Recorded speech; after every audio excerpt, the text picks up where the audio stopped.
Amy and Andre and Kathy.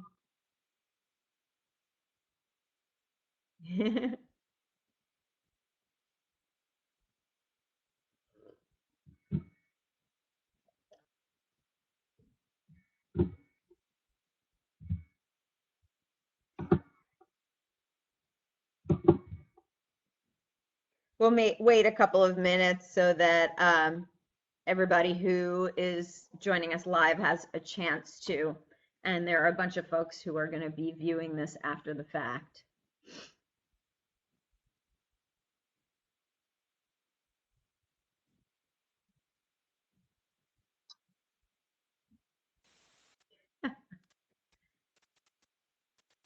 You know what's fun are yoga gingerbread cookies, Amy.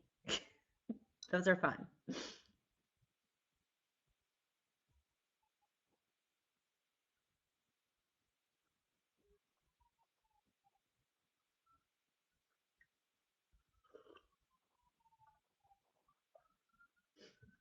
Oh, Krista, you started recording? Yes. It was rather than miss something important. Yeah, missed something important like my comments about yoga gingerbread cookies. I can always edit out a few ums. So Andre, yeah, I would suggest typing questions here just because if we have 10 people simultaneously unmuted, it could be a bit complicated.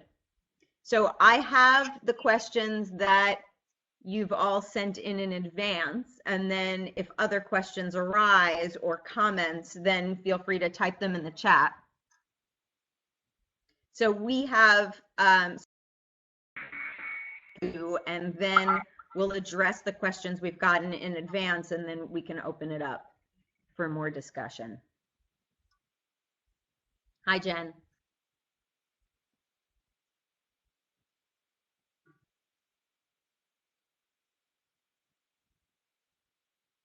Okay, I think we can get started, Krista. Yeah, let's go. Welcome, everybody. It's so great to see you all here and to see our growing community. It's very exciting, and 2017 has a lot in store. We've been doing a lot of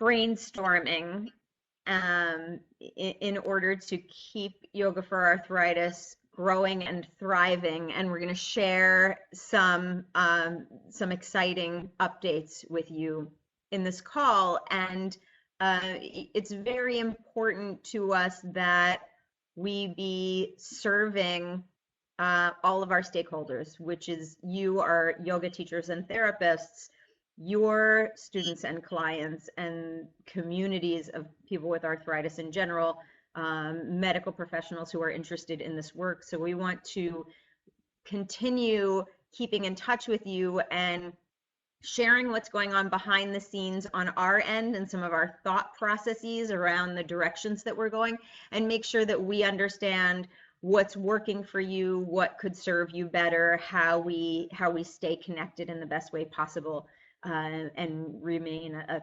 thriving, vibrant organization. We really encourage community participation. This organization is going to be moving toward nonprofit status in the next year or so, and we want to continue involving our primary community of yoga teachers and therapists who are using this work every day, helping to decide the directions that we take, the priorities that we set, and how we move forward. 2017 is a particularly exciting year because it's just full of trainings. We're expanding across the country. We've had interest from overseas in bringing the training there. We have various things percolating in the world of online.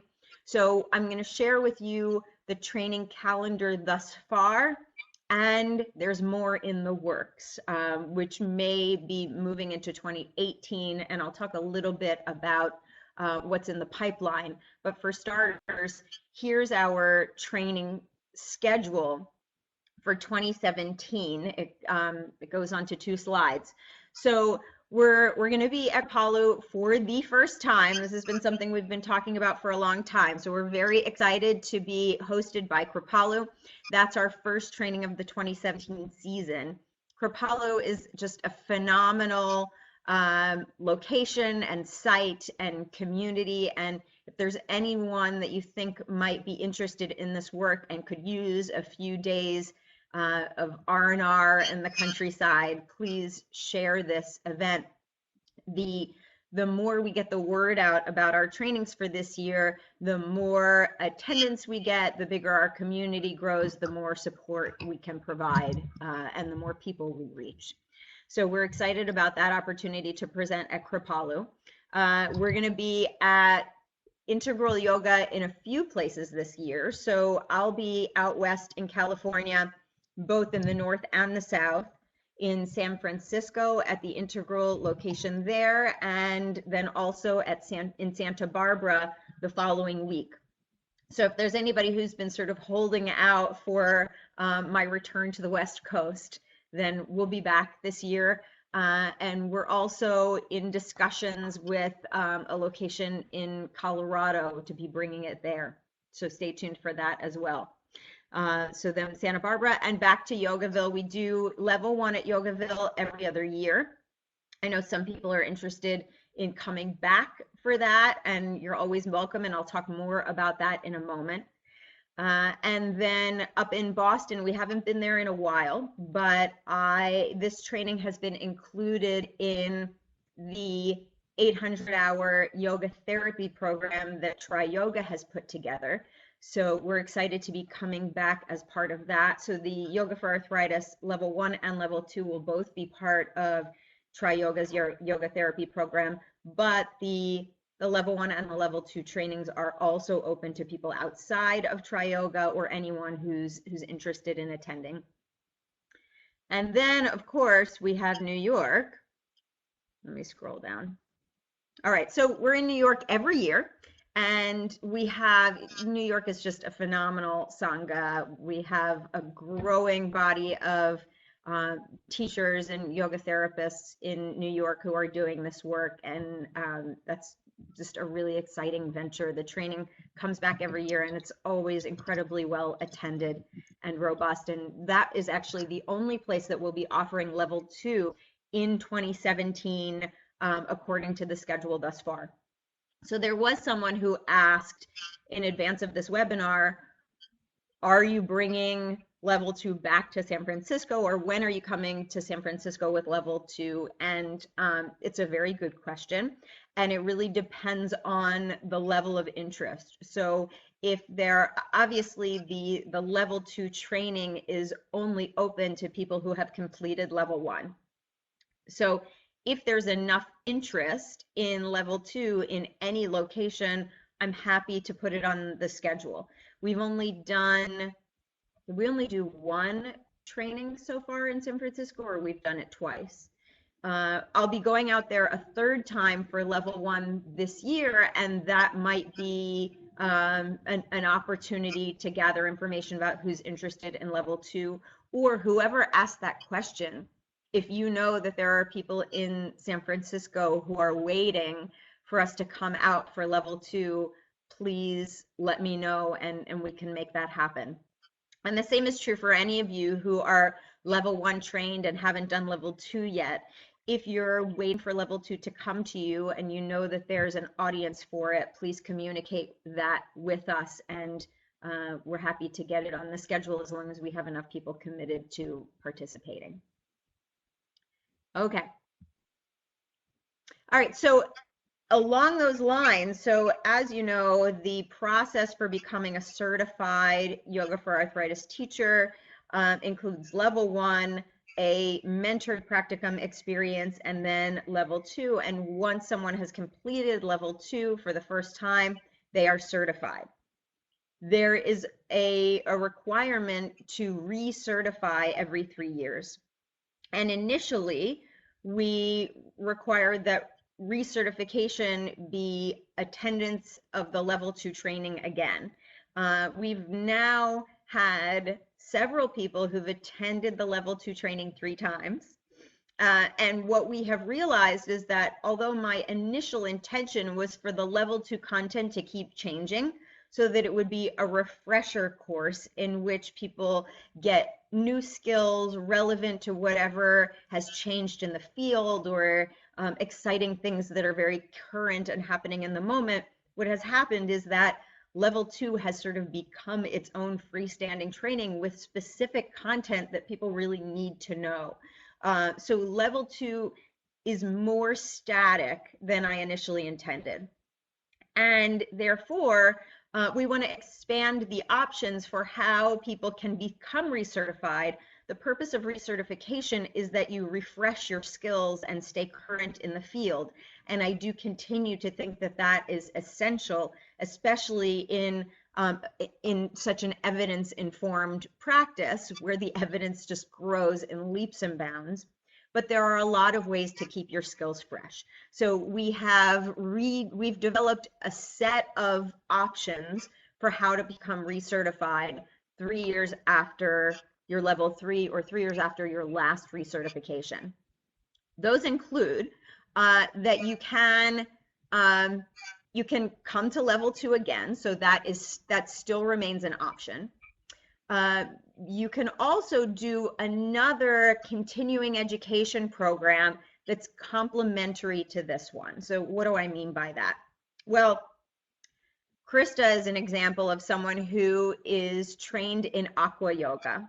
And aqua yoga is quite complementary to yoga for arthritis because water is so therapeutic for people with arthritis, particularly warm water. There's a fair amount of evidence that water exercise is beneficial for people with arthritis. So if you take the adaptations from yoga for arthritis and you bring them into a warm water setting, it really serves the population in a new way. So becoming trained in aqua yoga and then finding a way to merge those so that you're offering aqua yoga to people with arthritis, that would be a complementary training. Another example would be learning some skills to be able to work with children who have arthritis. There is a training that is part of Kidding Around Yoga that is an accessible component of Kidding Around Yoga. So learning how to make yoga accessible to children with arthritis and finding ways to merge the yoga for arthritis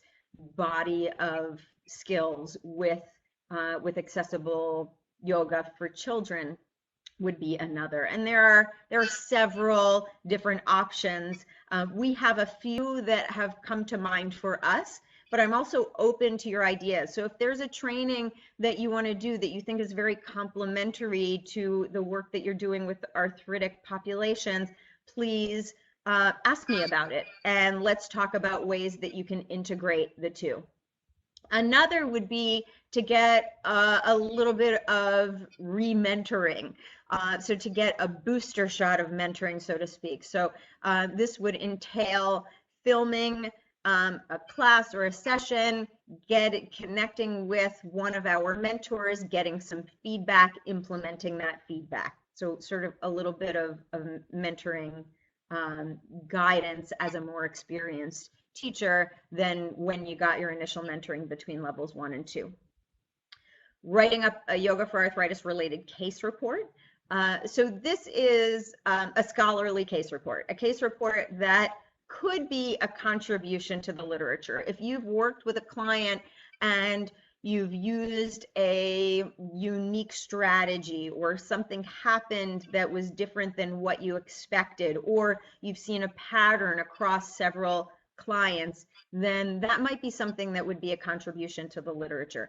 If you work with someone and they get better, that's not necessarily anything new for the literature. So if you think that you have something interesting to offer in terms of a case report or a case series, please reach out to me, and we have some guidelines about how that would be written up. It might be something that you would submit for Yoga Therapy Today or International Journal of Yoga Therapy, and we can talk more about that. So writing up a case report of someone with arthritis or one of the conditions within the umbrella of arthritis would also qualify for recertification.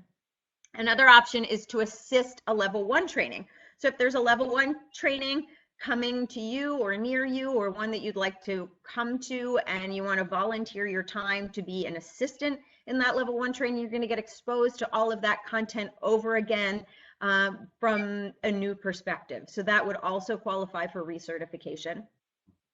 And we are open to other ideas. So if there's something that's not on this list that you think would refresh your skills as a yoga teacher or therapist for this population, please reach out to us, and we're willing to consider other possibilities as well.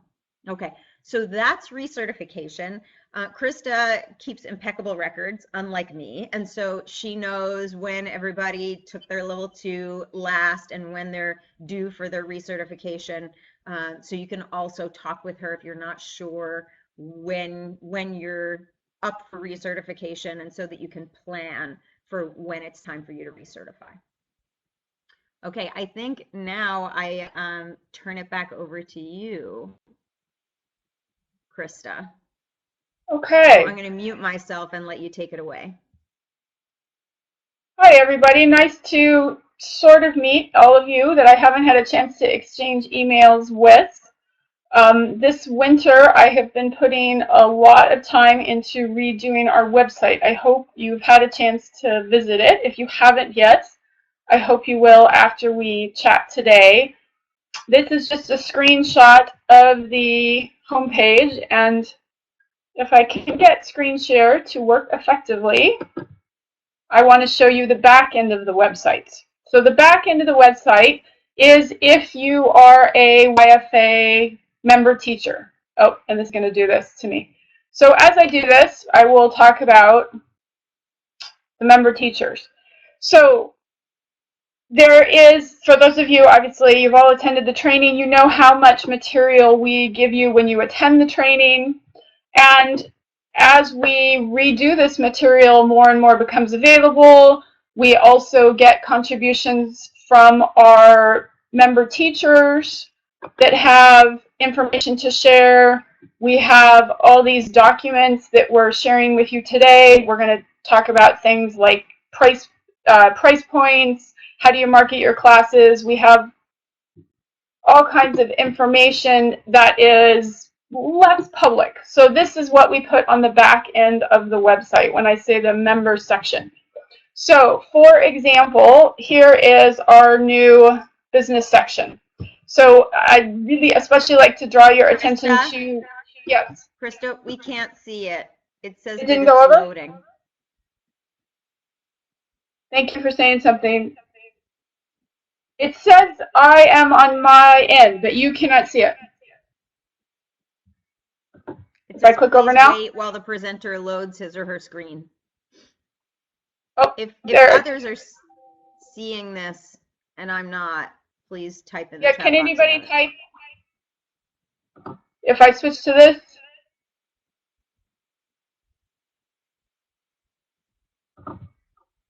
I'm sorry, my screen is showing me switching. Yeah. We can't see it. Uh-oh. That is not a problem I know how to solve. Since mine tells me I'm switching. Okay, so you could try closing it and opening it again, or you could go back to the slides. And in the meantime, I can try to answer some of the questions that have come up in the chat box. Can we? They can see it? All right, let me try again. Okay, so I see something from Amy about suggestions in the fingers and hands besides the usual stretches and modifications. So, right, not sure what you mean by the usual stretches and modifications. For the hands, I make sure to mobilize all of the joints of the hands, which includes all of the finger joints, all of, the knuckles, the metatarsals, the tarsals, the wrists. And the balance to be struck is that you want to be sure to lubricate the joints and address any stiffness without overworking the hands and therefore bringing irritation. I also tend to use guidance of things moving toward each other or in a certain direction, as opposed to you know, bring the thumb to bring it toward, because for some people it might not reach, but you want to be just thinking in that direction without having to force it. So I do, you know, piano playing, and I do bringing the fingers toward each other, and I do open and close and rolling the wrists, bringing the palms toward each other, utilizing each one separately. So anything that lubricates the hands without overworking them. And then, of course, all of the modifications that are necessary for people who have arthritis in their hands in terms of placing the hand surface and finding all whatever the version, whether it's putting a forearm down or using fingertips, rolling things up, blankets. So those are probably the usual stretches and modifications that you're talking about. And so if anybody else has other ideas for things that they do with fingers and hands, please let me know. What we want to do, you know, with the entire yoga practice is not necessarily make the yoga practice about the arthritic joint. So the idea is to make yoga accessible and available to anyone, regardless of whether or not they have a joint condition. And that means making sure that you have a comprehensive whole body, mind, spirit practice that doesn't just focus on a particular joint. At the same time, we do know that there are some practices that can be useful for a particular joint. So we want to keep that in mind, but not focus too heavily on it. So that's a balance to be struck as well. And anybody else can feel free to type comments about fingers and hands. I see that that Krista, your screen is sharing just fine now. So if you want to click over to the website tab, I'll hand it back over to you. Okay. So thank you for your patience, everyone. So Stephanie, you can see this. Everybody can see this. So, excuse me, here's I'm shifting thoughts. So, business resources. I thought we would start with this particular page because flyers for marketing YFA and your business have been a consistent request, as well as that was some questions we got in today's webinar. I just started teaching yoga for arthritis locally at a new venue, and the first question they asked was, do you have any flyers to market this? So we have 2 flyers available. One is a general about YFA, and then another that you can customize with your own information. So I'm scrolling down. The ones about YFA, one is slightly more geared towards clinicians, one is slightly more geared to you, for you to give to clients. And when I say customizable, it's you get a link to use Canva, the free design software on the internet, and you can plug in your information, and it has all the information about your business and YFA that you can use. This section also has some marketing tips, and then I'll scroll back up because I didn't mention anything in the left column. Some of the business resources we had on the old site, such as the Medical Fitness Network, Accessible Yoga, and some of our business partners are there as well. So also information we put. Yes. While you're here, can you just say a little bit about MFN for people who are unfamiliar with that and as a perk of membership? Because it's a great marketing opportunity. Yes. So for anyone who has visited the Arthritis Foundation website, the resource finder, that's something by becoming a member, we put your classes on the Arthritis Foundation website through a partnership with the Arthritis Foundation. If you've been to that resource finder, you also see some fitness professionals have a profile on the Arthritis Foundation. You get that profile by being a member of the Medical Fitness Network. And so we have partnered with the Medical Fitness Network. When you're one of our member teachers, you get a discount on your first year's membership through them. And that gives you, in addition to having your classes on the Arthritis Foundation, which we give you, you get the profile on the Arthritis Foundation website. Coincidentally, I got a call this week from a new client.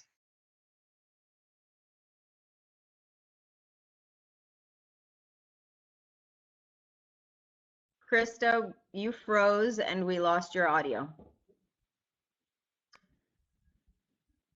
So it looks like the system is trying to bring Krista back in. So while she does that, I will see if I can answer another question here.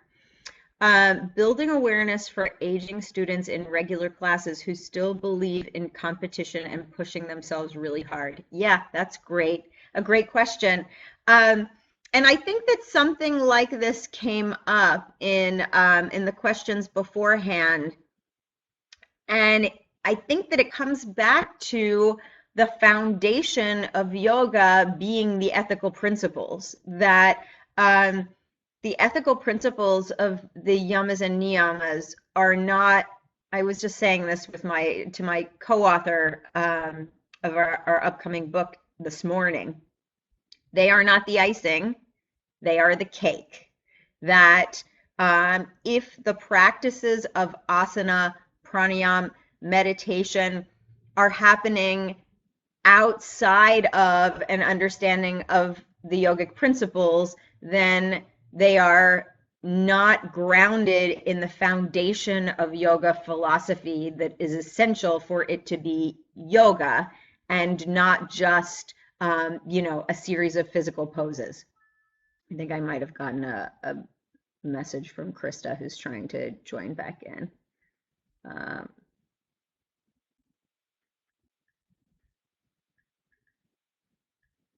Okay. So while I think that someone asked the question about ensuring that people approach the practice from that standpoint without taking too much time or without talking too much. And I actually think that that you have to talk about it, and that it's not something that you stop the practice in order to talk about in detail. It's something that should be talked about constantly throughout the practice and reinforced in every pose in different ways. So ahimsa certainly is the most obvious, and so reminding students about ahimsa throughout the practice, I think, can help to get at this. But I don't think that ahimsa is sufficient, because it's one way of thinking about the practice of sort of self-care, but also some of the concepts like non-grasping and truthfulness, honesty with yourself about where you are in that moment, not grasping for what you once had or what you think that you should have or what the person next to you has, contentment in the moment with whatever is. So the ethical principles are an intervention in and of themselves. So practicing the ethical principles, practicing right use of energy, is an intervention that helps people with arthritis, irrespective of the asana practice. So if you can help people to understand the usefulness of living that way, whether or not they're engaged in an asana practice, and that actually practicing the asana without those underlying ethical principles is a disservice. It undermines the efficacy of the practice. So the challenge is when you have clients and patient participants, students who are older, there is, Shirley Tellis calls it cognitive rigidity, which is, being set in your ways or set in a particular way of thinking that is harder to shift than it may be for someone who's younger. That doesn't mean it's not possible, and yoga helps, and particularly meditation helps, because meditation gives you a space between the stimulus and the response, and it gives you an opportunity to make a choice within that space, right? So if the stimulus is I've been given an instruction to touch my toes and I know that I can't touch my toes, is the response going to be to force it, or is it going to be to take a deep breath, acknowledge what comes up for me when I realize that I can't touch my toes and approach it in a different way. So I hope that that's helpful. I'm not sure that it entirely addresses the question, but those are my thoughts. Okay. So, oh yeah, so Jen mentions that Anne made a great video for fingers and hands, and so that, Andre, you might be interested in that, and the website link is also there. Okay, so Krista says that everything seems fine on her end. Are you all able to see her? Because I can't. Okay, yeah. So that's true for all of us, Krista. So if you want to work on maybe, leave and come back in, I don't know if that would cut off the whole thing. But let me continue to proceed with some of the other questions while you're working on that. Okay, so there was also a question about marketing the class and what to charge.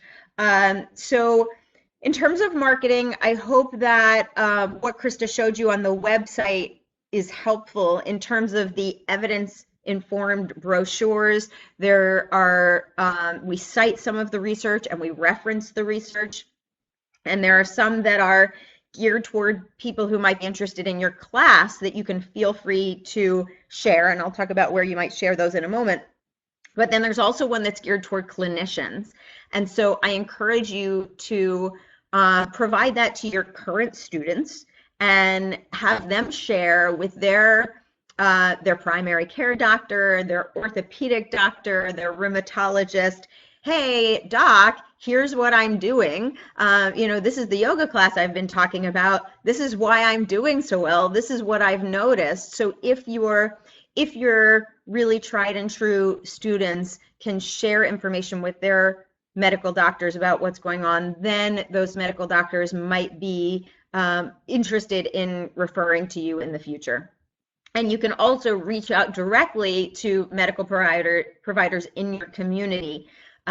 One way to do that is to go to them, and medical providers in the traditional sense, but also professions of acupuncture and massage therapy, chiropractic. Go to the providers in your area so that you get to know them, so that you know who you can refer to, and share with them what you do. And maybe the next time they have a patient or a client with arthritis, they might think to share your information with them. Okay, Krista, we can see you again. So let me finish this response and then I'll hand it back over to you. We can hear you too. Okay, so the brochure that's geared toward clients, you can take to your local Arthritis Foundation chapter. You can take it to a senior center. You can post it on the bulletin board of the community center or the supermarket. Share it widely. Ask people you know to share it. Find out if you can put it in the waiting room of the rheumatologist's office near you. Send it out to people you know electronically. So feel free to share those widely. And then obviously there are the marketing streams that we talked about, the Arthritis Foundation Resource Finder. Make sure that we have your class schedule current, so that the Arthritis Foundation has your class schedule current, so that people who go to the Arthritis Foundation Resource Finder can find you and get accurate contact information and class schedule information. And consider MFN, get involved with social media, go to events near you, go to the Arthritis Foundation events, go to their coffee talks and their happy hours and their jingle bell run and their walk for arthritis. Jen actually made up a great resource for how to connect with your local Arthritis Foundation, which is on the back end of the website. So if you have membership and you can get into the back end, you can see her recommendations for how to forge a stronger relationship with your local Arthritis Foundation. And there are other questions that people had about marketing and pricing, but I'm going to pause there and let Krista take it away with the website. Oh, now, Krista, we can't see. Are you coming Are you going Yeah. back to the website? I was a little concerned you would dump me again. Okay, Sorry, so maybe everyone. you want to just talk about what's there. So if we switch Yeah. back here to the new website slide, and you want to just talk Yes. about some of the things that are available before we go Yeah. to membership. I apologize, everyone, for this desktop sharing. Stephanie and I tried this multiple times, and the desktop sharing was a bit tricky. So, as always, this webinar software is difficult. So I really apologize. So other great features of the new website, the store is so much more clean, functional. So other ways to partner and get good client and student retention, that was another question. The student manual, for example, which is in the store. If you are doing the series of classes, for example, you can offer people either the video or the student manual as a perk for signing up. There's some resources within them that you can use as well that can help you. I shouldn't say in them, excuse me, not in the DVD. In the student manual for some ideas there. We also have lots of internet resources on there that are patient blogs that are associated and or affiliated nonprofits with the arthritis and related conditions. So you can see there's the resource tab. We obviously have the training schedule. This new recertification information is up. We have our mentorship information up. And so we're really trying to make it obviously a resource for all our stakeholders. So if you're an arthritis patient, you're visiting this. If you're one of our teachers, so please, if you haven't looked at it, take a look at it. If you have any suggestions for resources you would like to see, we're very much open to that. There's also new forums on the membership section as well, which I'm sorry I didn't have a chance to show you. We have started a Facebook one, but not everyone is on Facebook, as well as some people worry about the confidentiality of Facebook. So we now have the forum there. So you know that only other YFA teachers are seeing it. So those are some of the back end issues, or not issues, we have issues with the back end today. I tried to show you that. Issues are on my mind. So the membership structure, in part, redoing this website was obviously a very big project. Stephanie has mentioned we're trying to transition to a nonprofit. So we're trying to serve our audiences in a more stable way. So we have listened to the feedback we've gotten about the membership we've been offering to teachers, and we've been listening to our client student stakeholders who don't like that there's not an equivalent thing for them. So what we have redone the membership structure to offer more levels, more price points, more services, so to speak.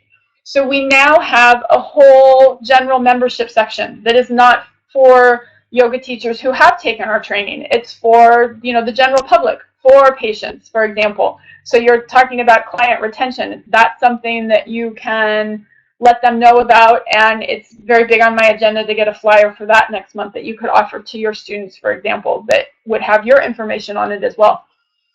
So that, and we even offer that in a senior level. So that's, really very affordable. All that information is on the website. And then what we offer you as our teachers is you can now just have your profile on the directory. That's probably our most commonly wanted perk.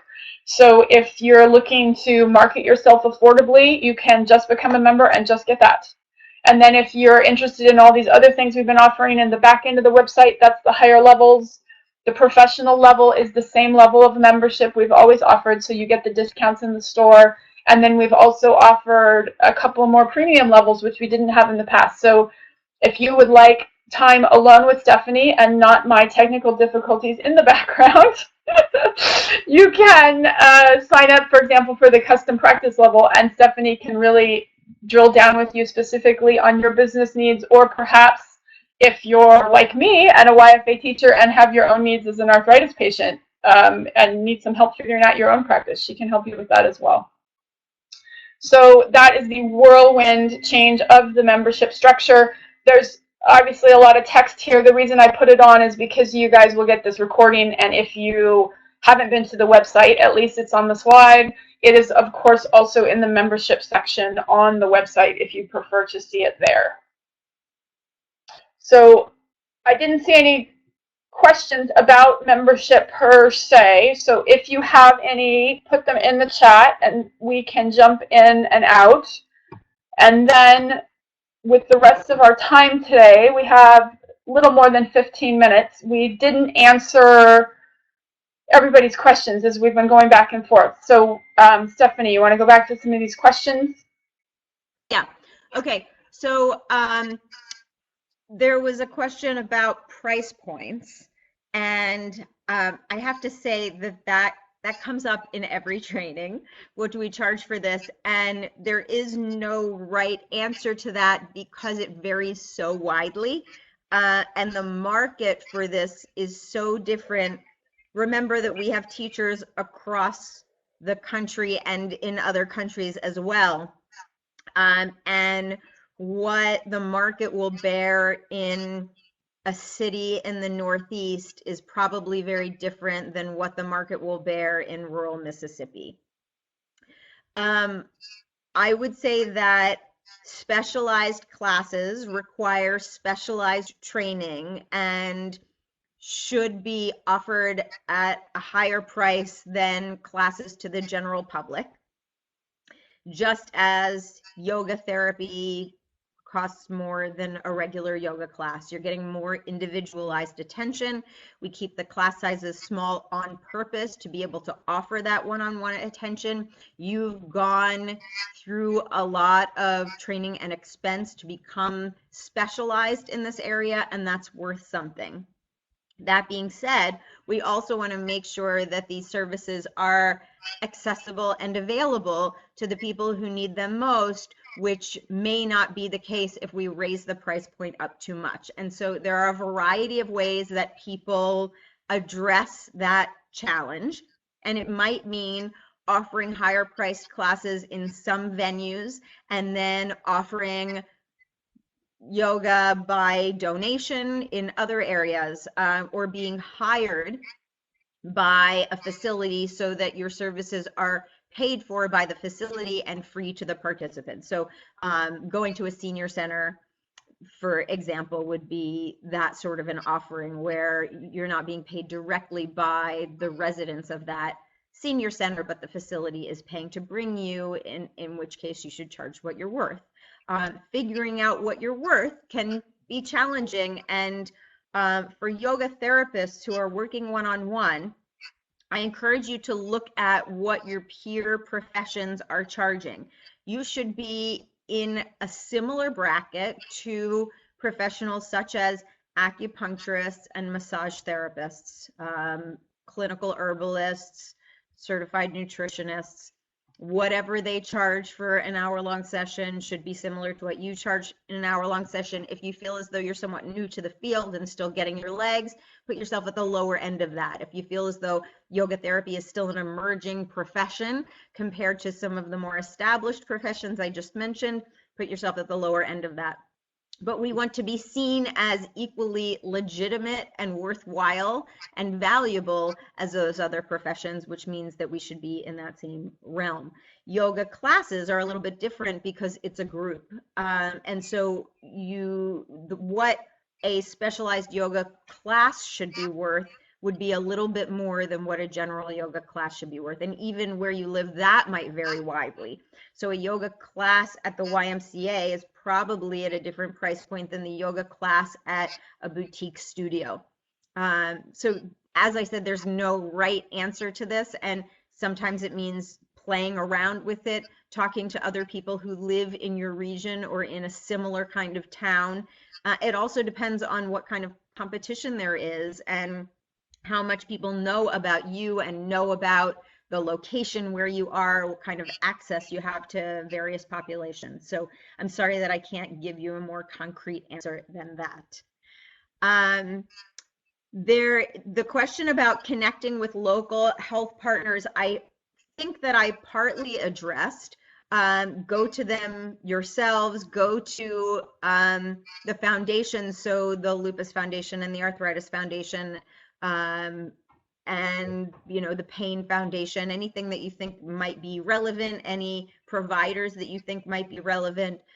Go meet with them, go to rounds. So at any sort of teaching hospital that might be near you, there are medical rounds where one of the professors or clinicians is presenting a case or presenting a topic. Oftentimes those are open to the public. Go and attend. You'll learn more about your population, and you'll have an opportunity to talk with people and share who you are and why you're there, what you're interested in learning, and that could develop a partnership as well.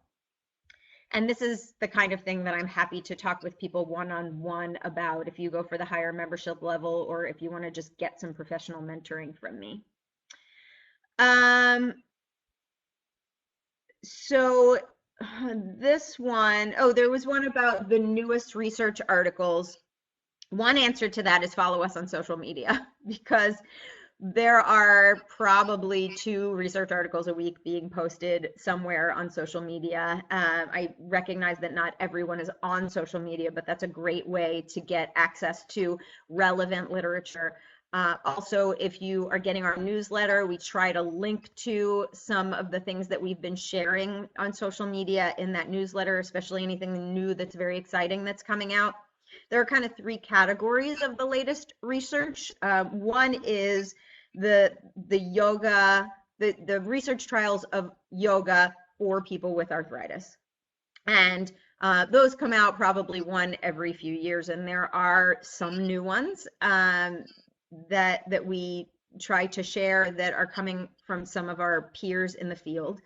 But there is a huge body of literature of things that are relevant to what we do that might not be exactly the evaluation of yoga for people with arthritis, like the effects of mindfulness meditation on neuroanatomy, for example, which isn't necessarily a yoga for arthritis study, but it's incredibly relevant to what we do and worth talking about with clinicians and to our students, even in the midst of class. So the more you understand about the science, the more you can share how effective this is from a scientific perspective.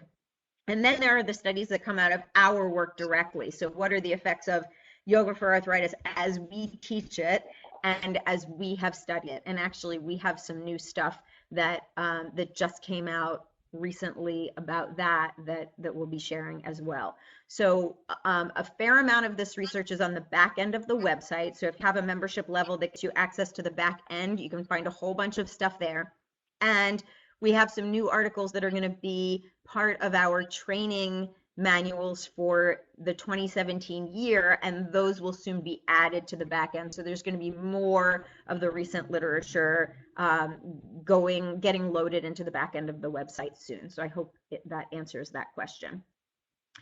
The difference between I think this is the difference between a drop-in class versus a series, is this next point here. And New York has really mastered the art of the yoga for arthritis drop-in class. I will also mention, someone asked about the difference in titles between yoga for arthritis and yoga for arthritis and chronic pain.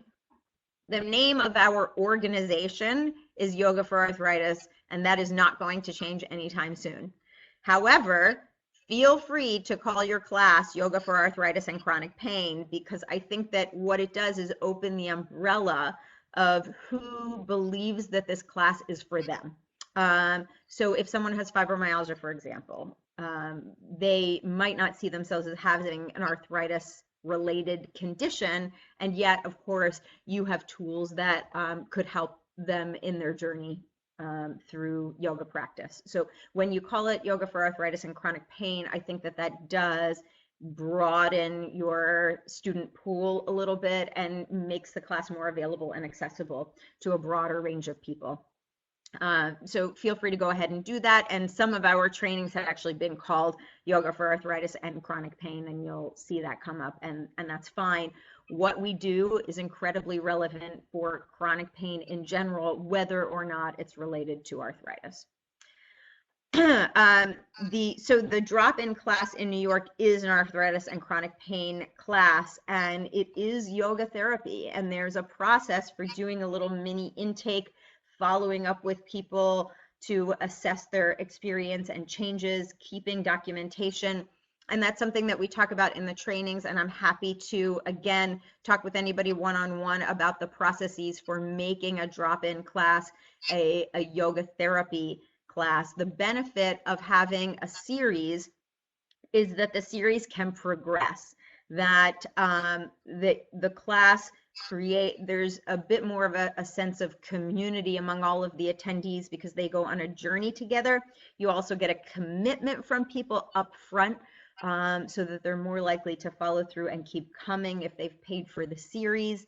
And this relates to that question that somebody had about having people come back a second time, that the first class might be a challenge, and it can take a few times to sort of get in your groove with the practice and feel comfortable with it. So a series also allows you to give them a little bit of homework and to come back and report on their experience and to give them something to read, something to try, and it allows them to move forward together. So I really like this series for a lot of reasons. There are some places where a series is not going to fly, where it just doesn't work with the population, or it's not something that the studio offers. And so there are ways to make a drop-in class sustainable.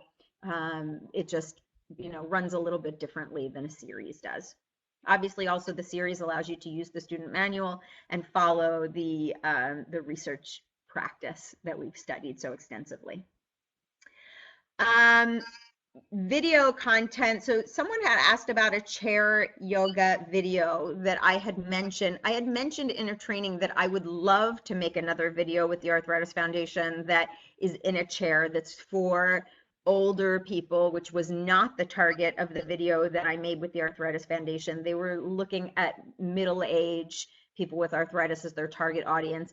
I do not have any plans to develop another video for the Arthritis Foundation. If they approach me interested in that, I would be happy to do it. But that was just an interest of mine, not a concrete plan.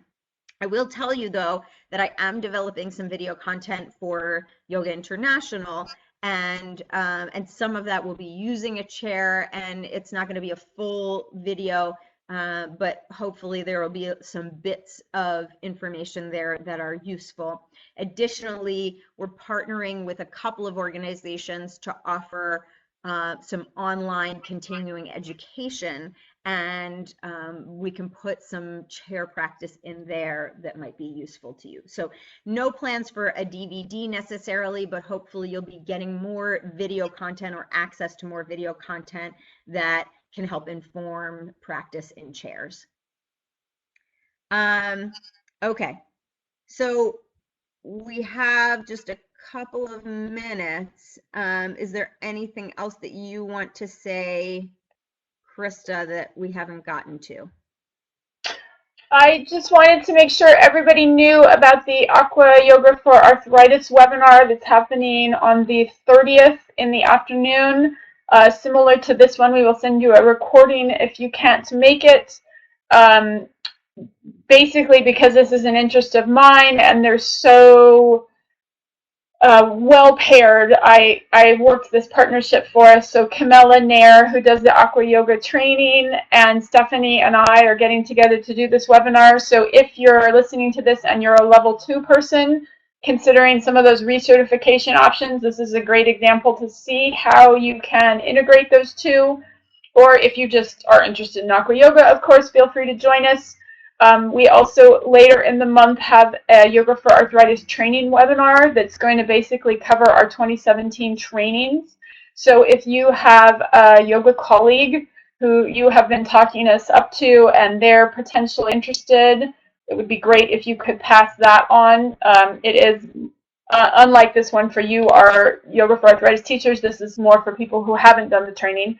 So if you have a friend, yeah, pass this on. That would be excellent.